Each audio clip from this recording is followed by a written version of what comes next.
And then we find that a third of the people, we call them green, amber, red. So the top one third are fairly capable, and within like 3-4 months intervention, you can get them a job. The next category, yellow category, you have to work a little bit harder, but maybe you can get them a job. But the bottom one third are the people who really are very, very difficult to work with because they just don't have the desire or the skill. And also you may have to create new jobs, new types of jobs for them.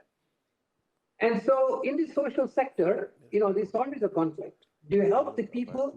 The social sector always wants to help the people who need it the most. So the people who need jobs the most are those red category people who need the most help. But one discipline that I'm trying to bring to the organization is to say we have to be humble in terms of what's the solution that you have and whose problems does it solve.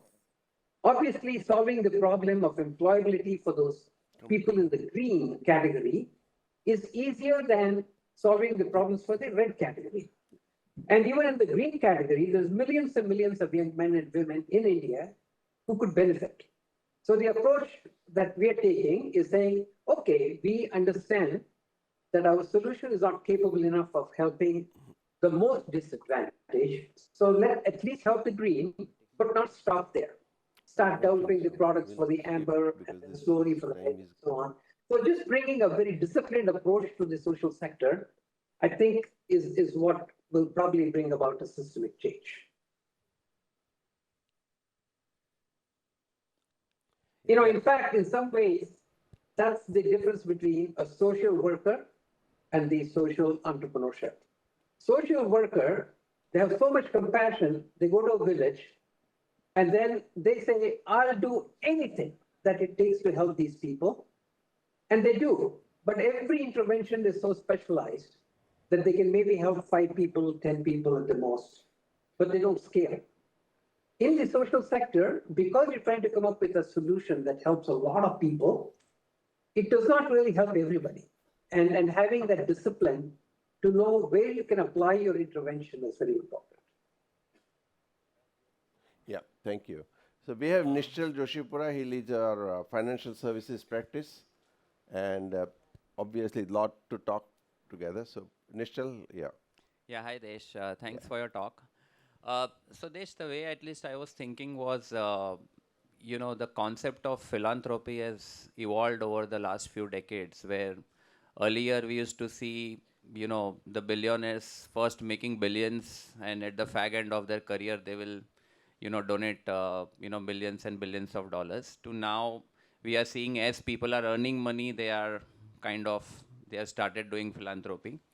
But still, at least the way I see it's still very narrowed to the concept of money only. Philanthropy is equivalent to money.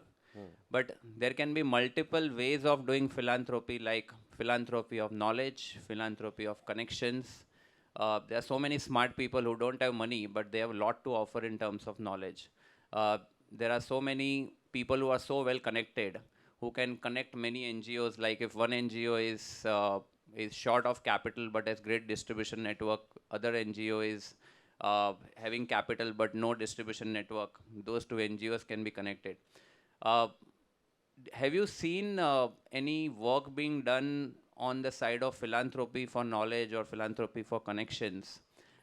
Because at least we don't see those cases coming out. I mean, what is published in newspapers is only philanthropists to donate money.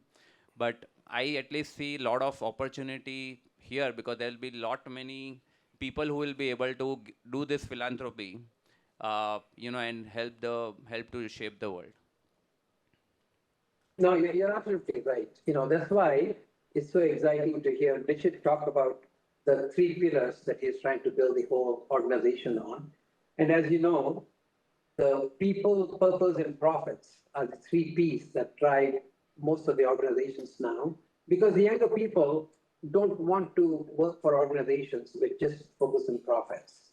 So there's no point in creating a very profitable company, polluting the whole river, and then saying, okay, I'm going to give you money to clean up the river, right?